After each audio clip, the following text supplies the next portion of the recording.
السلام علیکم۔ جاوید اختر صاحب کنٹروورسیز کی وجہ سے پہلے بھی ہیڈ لائنز کا جو ہے حصہ بنتے رہے ہیں، اور انہوں نے پھر ایک ایسی معیوب سی بات کی اپنے انٹلیکچول لیول سے، جو میں ان کا سمجھتا ہوں بہت نیچے جو ہے نا انہوں نے بات کہی۔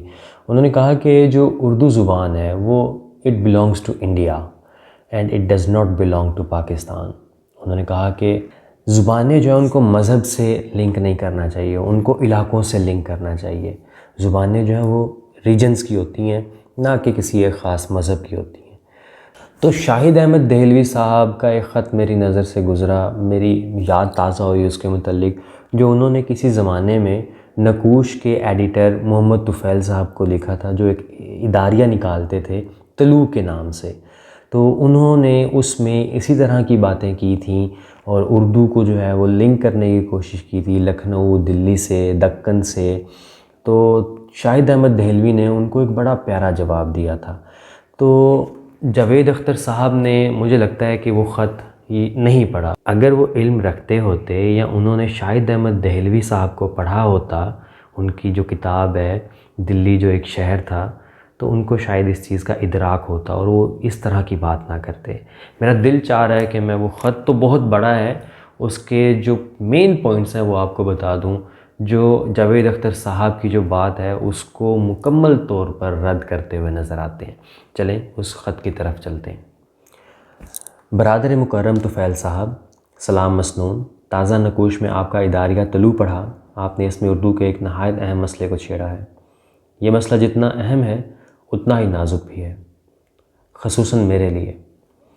وہ بیان کرتے ہیں، جی ہاں، کسی زمانے میں اردو کے دو مرکز تھے، پہلا مرکز دلی اور دوسرا لکھنؤ۔ اردو بولنے والوں کی طرح اردو بھی کشادہ دل ہے۔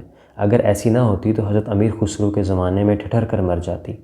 مرتی وہ زبانیں ہیں جو تنگ دل ہوتی ہیں، اور جن کے بولنے والے تنگ دل ہوتے ہیں، جیسے سنسکرت موت کے گھاٹ اتر گئی۔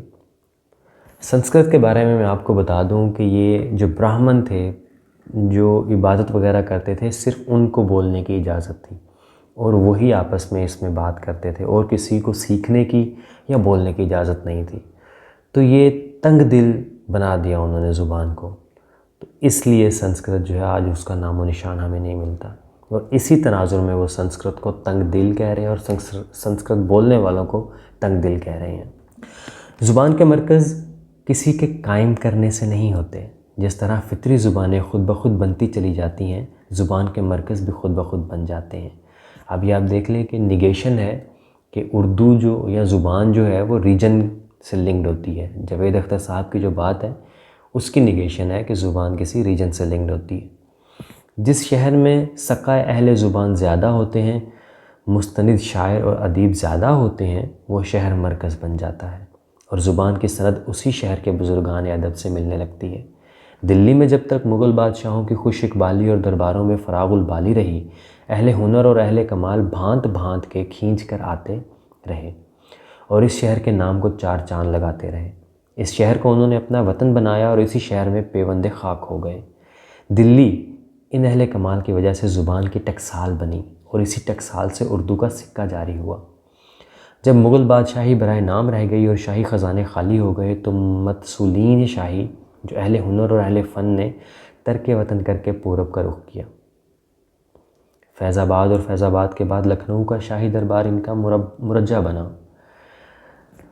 دلی کی کوکھ اجڑتی رہی اور لکھنؤ کی کوکھ ہری ہوتی رہی۔ مرکز اینٹ پتھر سے نہیں بنتا، اہل کمال سے بنتا ہے۔ چنانچہ لکھنؤ دوسرا مرکز بنا۔ جو سخت جاں تھے وہ دلی میں ہی رہے۔ لال قلعہ میں مغلوں کی شمع جھلملا رہی تھی، اس کے گرد پروانے جمع ہوتے رہے۔ انہی کے دم سے دلی کی مرکزیت قائم رہی، لہٰذا دونوں مرکز اپنی اپنی جگہ پر قائم رہے۔ پھر وہ مزید کافی آگے لمبا ہے، میں نے کاٹ کے جو کام کی بات ہے صرف وہ بتا رہا ہوں کہ بیان کرتے ہیں۔ آپ نے بڑے مزے کی بات کہی، شاہد احمد دہلوی محمد طفیل صاحب کو مخاطب کر کے وہ کہہ رہے ہیں کہ آپ نے بڑے مزے کی بات کہی کہ جو چیز لکھنؤ سے مونس چلتی تھی وہ دلی پہنچ کر مذکر بن جاتی تھی۔ یہ فقرہ ناتمام ہے، اسے یوں ہونا چاہیے، جو چیز لکھنؤ سے مونس چلتی تھی وہ دلی پہنچ کر مذکر بن جاتی تھی، اور لاہور پہنچ کر مخنث، یعنی مذکر بھی اور مونس بھی۔ یہ خرابی ہے دو کشتیوں میں ایک ساتھ پاؤں رکھنے کی۔ اب وہ بیان کرتے ہیں کہ اب نہ دلی مرکز ہے نہ لکھنؤ مرکز ہے. تو وہ اس کی وجہ بیان کرتے ہوئے بتاتے ہیں کہ اب یہ کہ لکھنؤ نہ وہ لکھنؤ ہے اور دلی نہ وہ دلی ہے. اردو کے طالب علم کدھر جائیں؟ کسے اپنا امام تسلیم کریں؟ کس سے سند پائیں؟ اس مسئلے کو واقعی حل کرنے کی ضرورت ہے. اب یہ نہ بھولیے کہ 1857 کی جنگ آزادی کے بعد دلی اور لکھنؤ سے زیادہ لاہور اردو علم و ادب اور زبان کا مرکز بن گیا تھا. 1856 میں شاہان اودھ کی بساط الٹی. یہاں واجد شاہ جو لکھنؤ میں اودھ سلطنت کے سربراہ تھے ان کی بات ہو رہی ہے. انگریزوں نے ان کو بھی معزول کر دیا تھا. اور اس کے ایک سال بعد لال حویلی اجڑی. لال قلعے کی بات ہو رہی ہے. اہل کمال آشفتہ حال ہوئے اور جس کے جہاں سنگ سمائے نکل گیا. مولانا محمد حسین آزاد اور مولانا حالی نے لاہور کو اپنے لیے پسند کیا. کسی نے رامپور اور کسی نے حیدرآباد دکن کی راہ لی. آگے چل کر دکن بھی اردو کا ایک مرکز بن گیا. بہار والوں کو بھی بہار کے مرکز ہونے پر اصرار رہا، مگر یہ سارے مرکز اب ختم ہو چکے ہیں سوائے لاہور کے. لہٰذا آپ یہ سوال کرنے میں حق بجانب ہیں کہ اردو کے طالب علم کدھر جائیں، کسے اپنا امام تسلیم کریں، سند کس سے پائیں. سند اس سے لی جاتی ہے جو سند دینے کے اہل ہوتے ہیں. شہروں سے سند نہیں لی جاتی.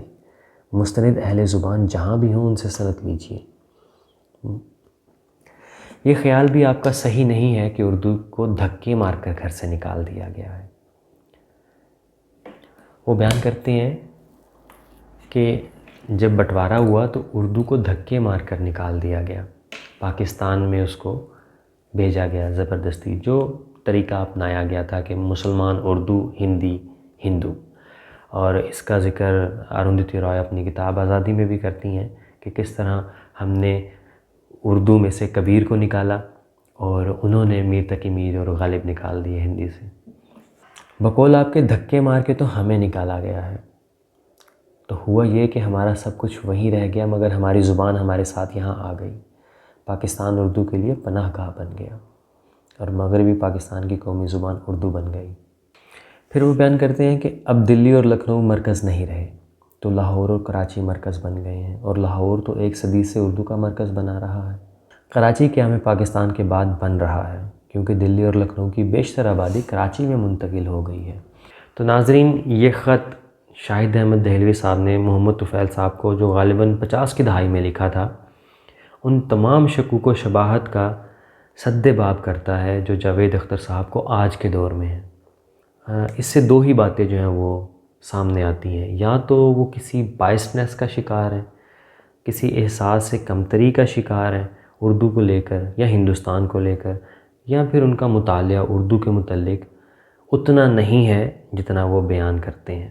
ان کو چاہیے کہ اردو کے اندر جن لوگوں نے کام کیا، اردو کے لیے جن لوگوں نے کام کیا، ان کو پڑھیں.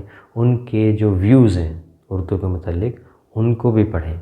اور کوئی بھی بات کرنے سے پہلے اس قدر مطالعہ ہو کہ وہ کنٹروورسیز پیدا نہ کرے. شکریہ.